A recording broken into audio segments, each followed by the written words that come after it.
1. Ito, verse number 2. All together now, ready? Read. Wherefore, seeing we are about with so great a cloud of witnesses, let us lay aside every weight, and the sin which doth so easily beset us, and let us run with patience the race that is set before us, looking unto Jesus, the author and finisher of our faith, who for the joy that was set before him endured the cross, despising the shame, and is set down at the right hand of the throne of God. For consider him that endured such contradiction of sinners against himself, lest ye be wearied and faint in your minds. Let's pray. Great God, Father in heaven, we thank you, Lord, for your word. And as we study your word, may you please bless us. I-revive niyo po kami sa pagkakataon mo ito. In Jesus' name we pray, our Lord and Savior. Amen.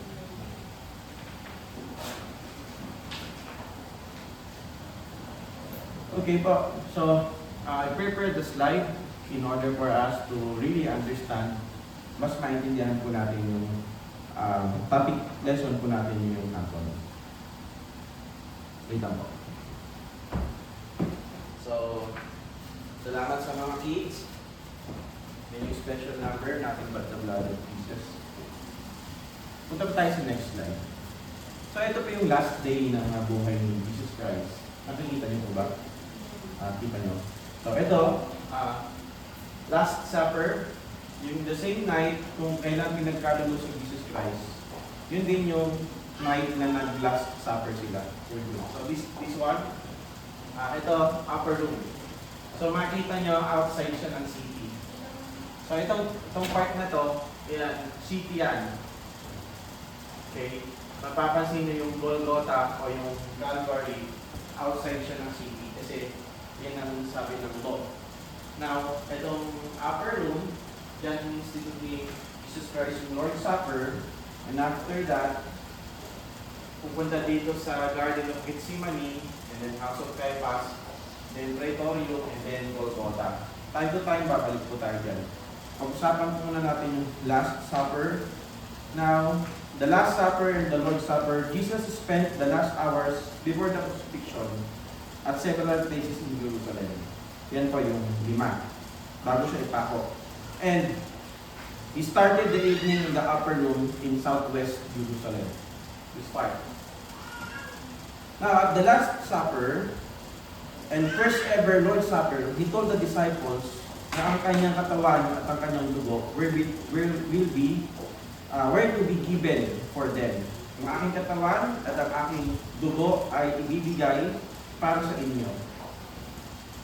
And yung last days ni Jesus Christ, makikita natin sa latter part ng Matthew, Mark, Luke. So mamaya, pupunta tayo sa Matthew chapter 27. So yung gagawin natin ngayon, Lord's Supper, ang unang gumawa nito ay ang Panginoong Kristo. At mayroong history kung bakit ang ginagamit natin tinapay ay unleavened bread. Ito, ibig sabihin, wala siyang leaven, wala siyang yeast, wala siyang pampaalsa. Kasi yun ang ginagamit sa Passover. Kung bakit 100% grape juice, kasi katas ng ubas, yun din ang ginagamit nila sa Passover. Now, mamaya natin balikan yung Lord's Supper kasi ang focus natin yun yung crucifixion. Next slide po tayo. After sa upper room, ito na yung pinaka-climax ng buhay ni Jesus Christ. Sorrow in the garden. This was where he and the disciples often went to fellowship and pray.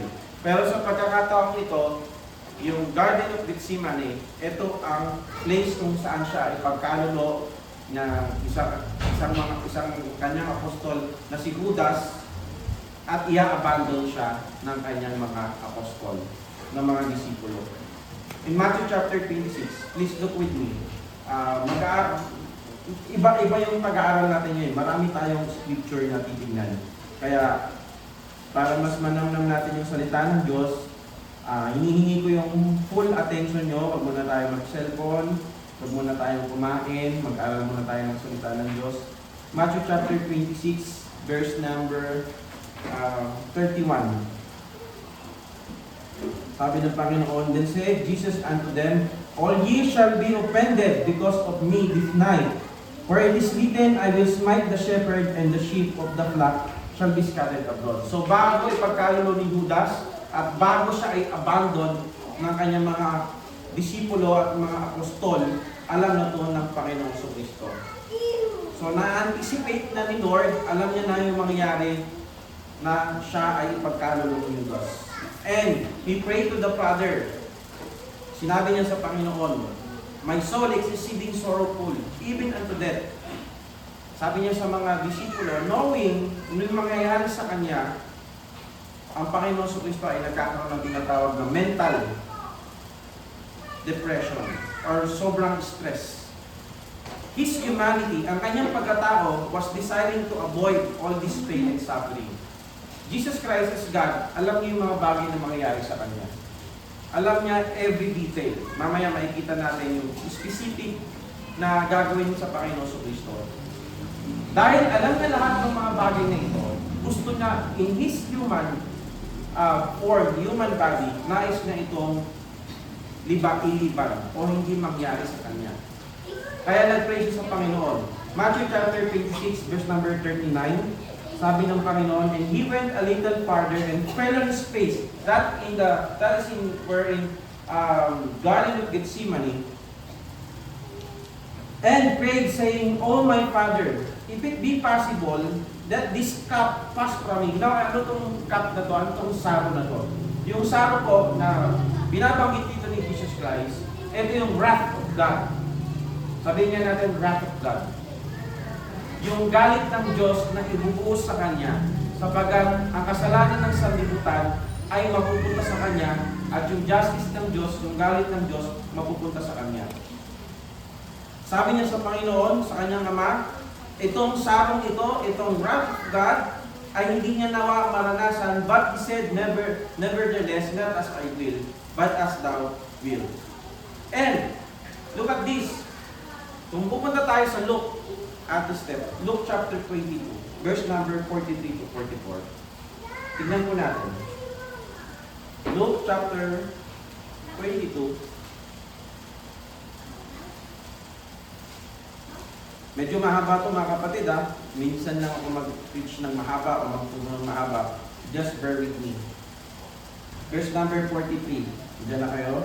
Sabi ng Bible, and there appeared an angel unto him from heaven, strengthening him. Kasi alam niya kayong mangyayari sa kanya. Every detail, alam ng Panginoon kung paano siya kukutsakin ng tao. Siya po ay nanghina. And being in agony, he prayed more earnestly. Siya ay nananalangin, and his sweat, ano yung sweat sa Tagalog? Pawis was as it were great drops of blood falling down to the ground. Si Jesus Christ, siya ay nagpawis ng dugo.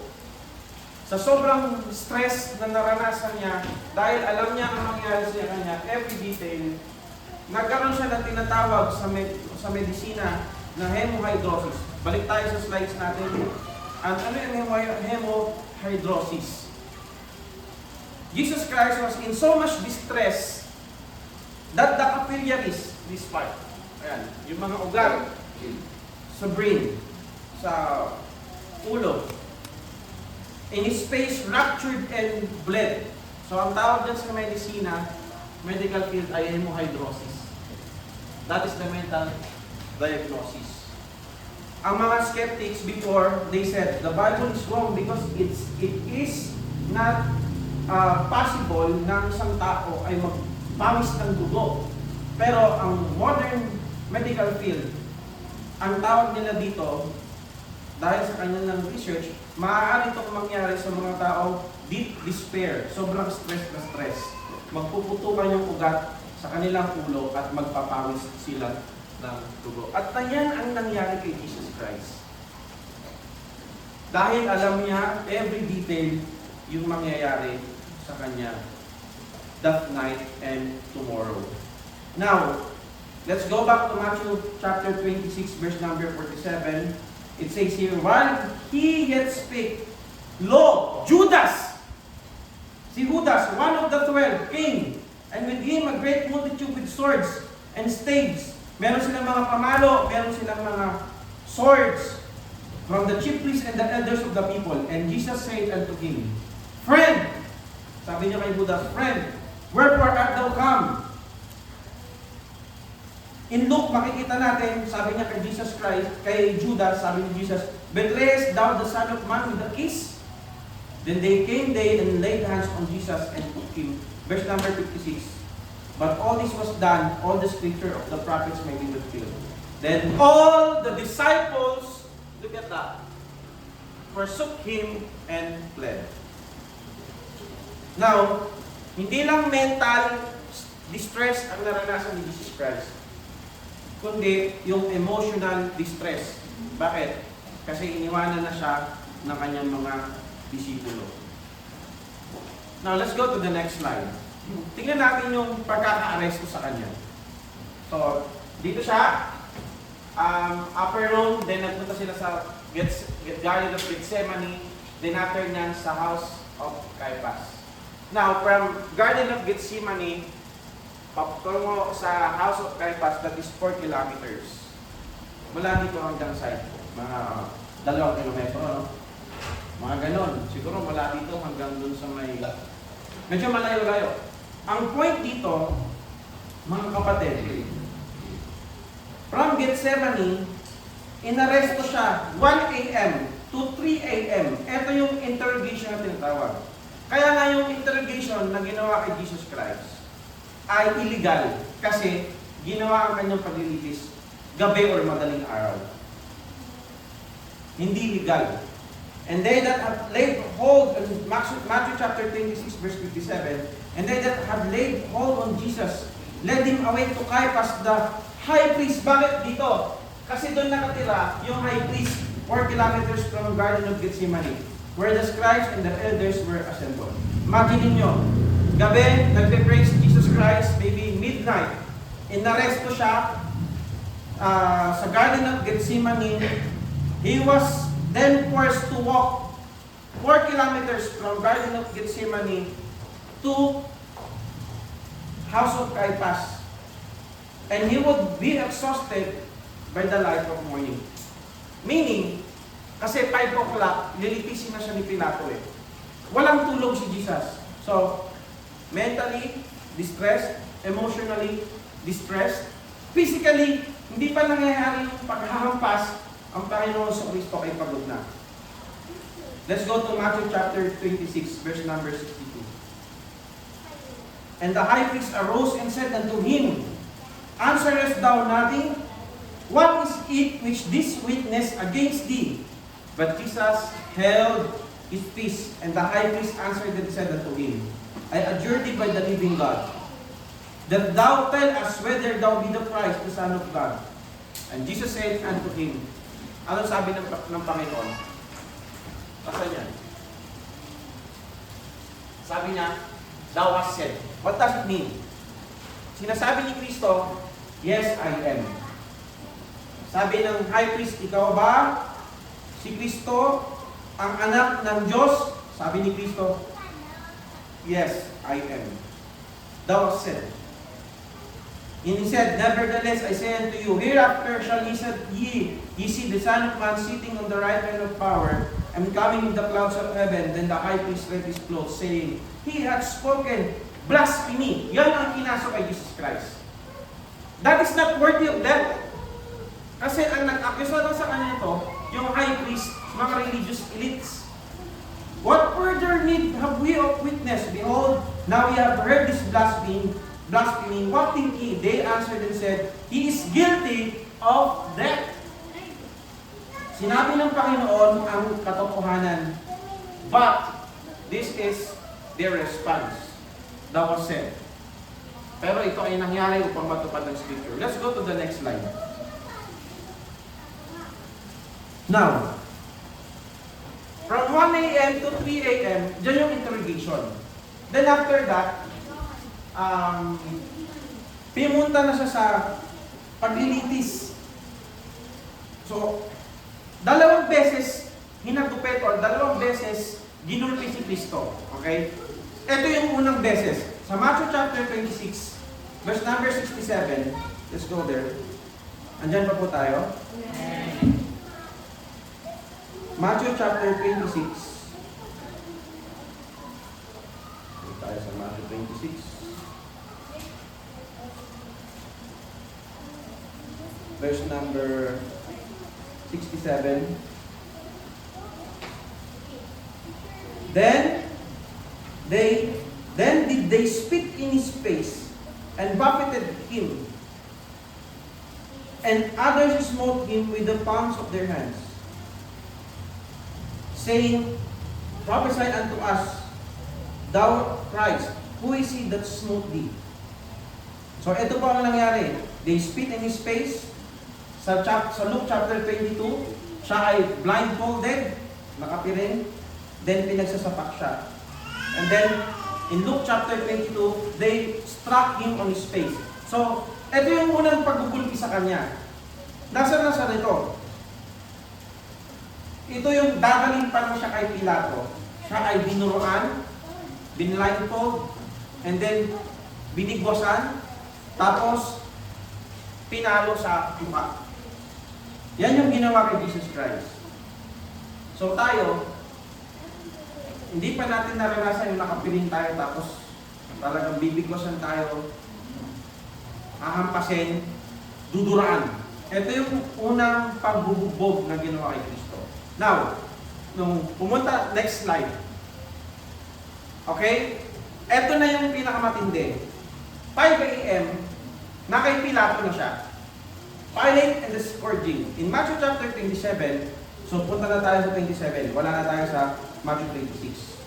Verse number 1 to verse number 2. When the morning was come, papalapit na, bukang liwayway, and the chief priests and the elders of the people took counsel against Jesus to put him to death. And when they had bound him, they led him away and delivered him to Pontius Pilate the governor. Kasi nga hindi sila basta-basta papatay. Kasi sila ay nasa under ng Roman rule. Kailangan mayroong due process. Dapat ang mga Romano ang magsasabi kung ang isang tao ay papatayin. Now, in Mark chapter 15, verse number 15, makikita natin, kaya mo makasundan sister step. Mark chapter 15, verse number 15. And so Pilate, willing to content the people, released Barabbas unto them, and delivered Jesus, when he had scourged him, to be crucified. So, we know what happened. And interrogate ni Pilato early on that morning si Jesus Christ. Kung siya ba ang anak ng Diyos, kung siya ba ay karapat-dapat patiin, pero sabi ng Pilato, wala akong nakitang pagkakamali sa taong ito. And this time, it is at this point that Jesus suffers a severe physical beating. Again, magkaiba yung bago siya dalhin kay Pilato, ginulpi na siya nun. Nung kay Pilato na siya, nung lilitisin na siya, yung papaluin na siya, ito yung ipangalawa. Ito na yung physical beating, severe physical beating. During a scourging, a victim was tied, nakatali to a post, leaving his back entirely exposed. So walang damit, nakatali siya sa isang poste, wala siyang damit. And then, merong tinatawag na whip, pampalo. Ang tawag nila dyan, nakasulat din sa Bible, ay flagellum or flagrum, flagellum, which consisted of small pieces, this part, merong itong leather strands, and then merong bone, shards, and metal weights. Yan ang pinalo sa likod ng Panginoong Kristo. And then the number of blows in Jewish law was set in Deuteronomy 25 verse number 3 at 40. Pero ginagawa lang 39 to prevent accident going beyond 40 blows. And the victim often died from the beating. So dyan pa lang, hindi pa ipinapako sa krus. Yung mga pinapalo, inakagupit, namamatay na dyan. Now, during the scourging, the skin was stripped from the back, exposing bloody mass of muscle and bone. So pag hinampas ka ng flagellum at kakapit yung mga metal and bones dito sa likod mo, at kapag hinila yun, matatanggal yung mga laman. Kaya si Kristo, nung hinagupit siya, if that is 40 whip, 4 na palo at maraming ganto, sobrang Wala, parang exposed na yung kanyang mga buto sa likod. Wala nang mga laman. Merong extreme blood loss offered from this beating, weakening the victim, perhaps to the point of being unconscious. And without scourging, strong, condemned men might live on the cross for several days until exposure. Kaya, ginagawa nila, hinahampas muna para mamatay sila sa krus. O kung hindi sila mamatay sa krus, kakainin sila ng mga wild animals. And the Bible tells us, in Isaiah chapter 50 verse number 6, I gave my back to the smiters. Now, in the Garden of Eden, nung si Pedro ay tinaga niya yung tenga ni Malchus, anong sabi ni Jesus Christ? Kaya ko mag-send ng angels at patayin lahat ng mga Roman guards. I can send 10,000 of angels. Pero hindi gawa naman ng Panginoon. He said, I gave my back to the smiters. The Bible tells us, by whose stripes you were healed. And look at that. So, merong emotional distress, mentally distressed, physically tired, fatigue, walang tulog, pinalo, open na ang back ni Christ, wala nang mga laman, at ito ang malupit. Next slide. And look at that. Dito tayo sa may chapter 3 interrogation, and then sa pretorium, okay, yung Pilate and scourging, dito nangyari yung paghahampas, at dyan din nangyari yung next slide po, yung crown of thorns. Matthew chapter 27, verse number 27 to 30. Verse 27, then the soldiers of the governor took Jesus into the common hall and gathered unto him the whole band of soldiers. And they stripped him, niburan siya, and put on him a scarlet robe. 29, and when they had plaited a crown of thorns, they put it upon his head, and a reed in his right hand. Reed, parang tambo, para maging scepter niya. And they bowed the knee before him, and mocked him, saying, Hail, King of the Jews! And look at verse number 30. And they spit upon him, and took the reed. Kinuha yung tambo, and smote him on his head. And after that, they had mocked him. They took the robe off from him, and put his own raiment on him, and led him away to crucify him. Now, itong crown of thorns na nilagay kay Jesus Christ. Again, Matthew chapter 26 and chapter 27, magkaiba to ha. So, ginulpi na siya bago siya mapunta kay Pilate. And then, hinagupit na siya. Pagtapos hinagupit, he has this open back, emotionally, mentally, tired, fatigue, distress. And then, ginutsa siya dito, dinuraan, hinampas ng tambo, sinaktan, at meron tinatawag na crown of thorns. Now, this crown of thorns, hindi ko alam kung nandito yung ruler ko. 2 inches, ganyan. 2 inches. So, ganyan ng 2 inches, ano? Yung crown of thorns, the thorns may have been 1 to 2 inches long. Malaki. The gospel state that the Roman soldiers continued to beat Jesus on the head. So parang ang nangyari, hindi parang, ang totoong nangyari, yung crown of thorns, dahil siya ay nahagupit sa ulo, bumabaon yun sa kanyang, anong tawag dito? Scalp. Ano sa Tagalog yung scalp? Anit. Okay? Then ang nangyayari, causing enormous amounts of bleeding and pain. Kaya nga, si Jesus Christ, sabi ng Bible, his visage, o yung kanyang itsura, was so marred more than any man. He was beaten beyond recognition.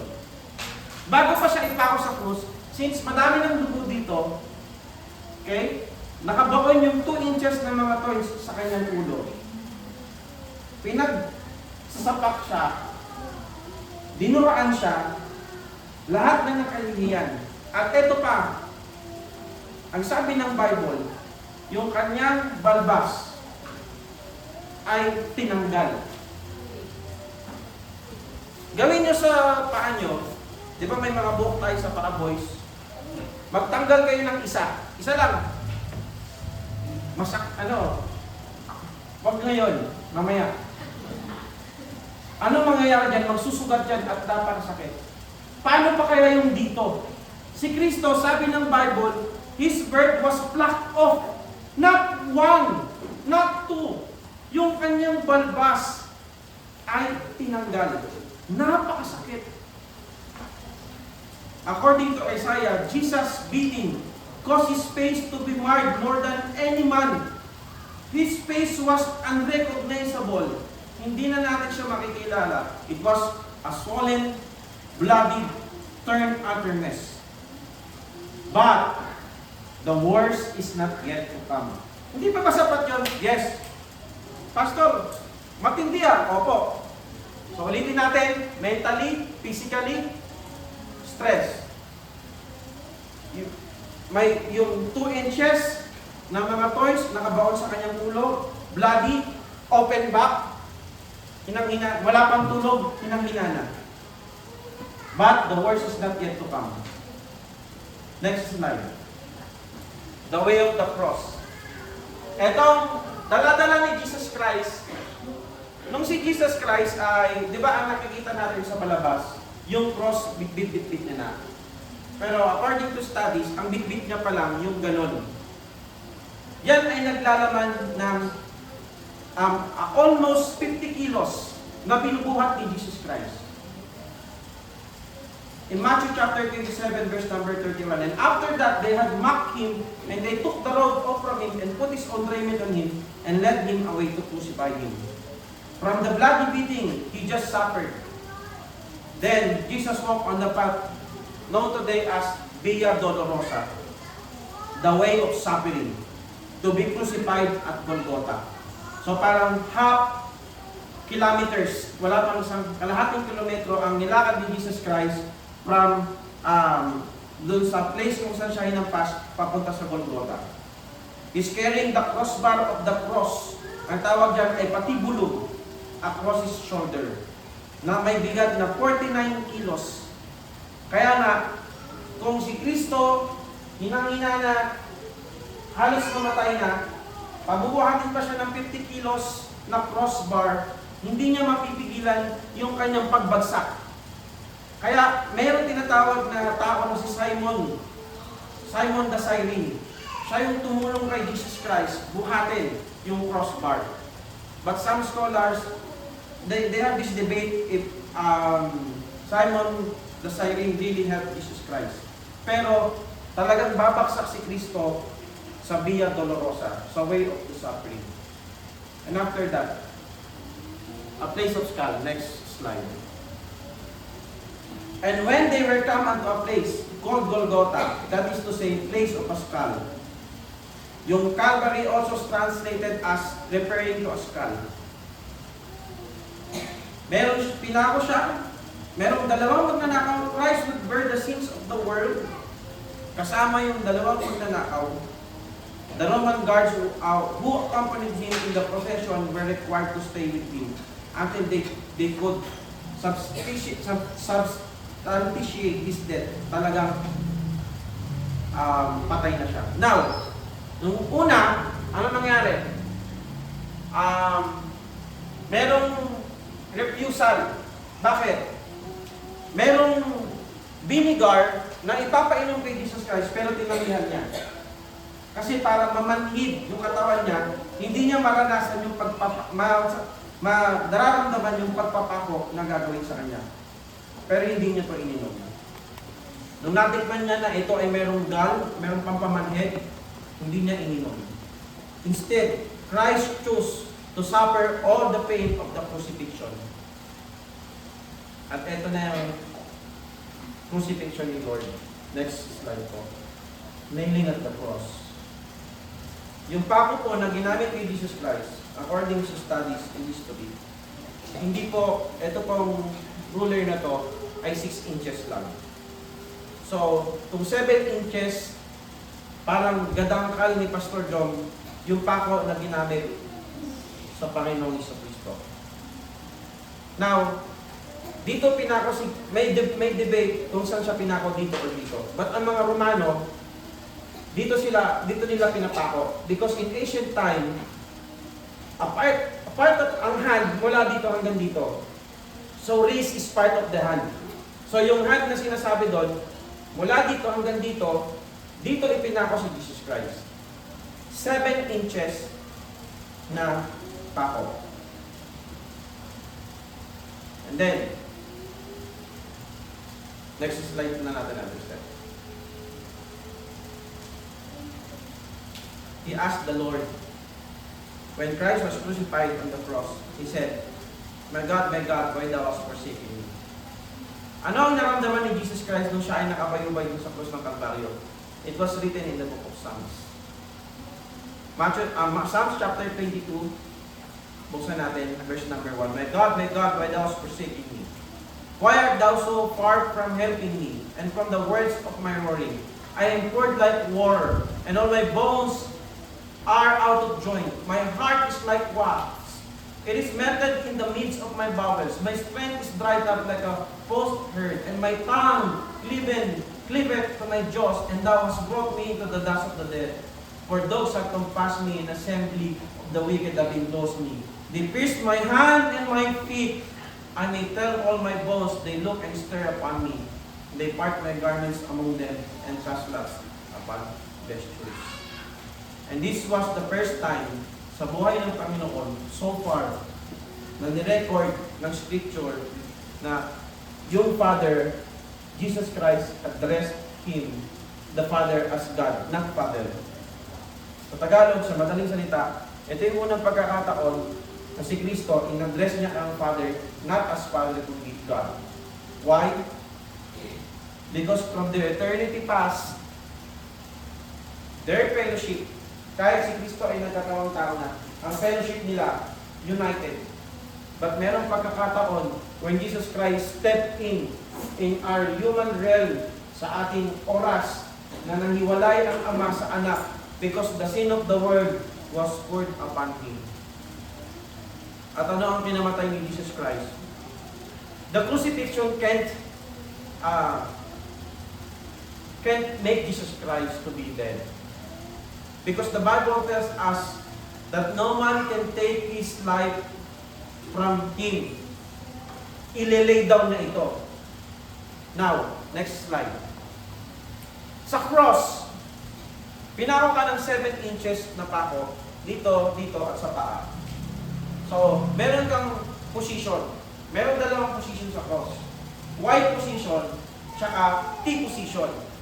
Yung Y position, sa cross, para ikaw ay maka-inhale, kailangan naka-Y position ka. So,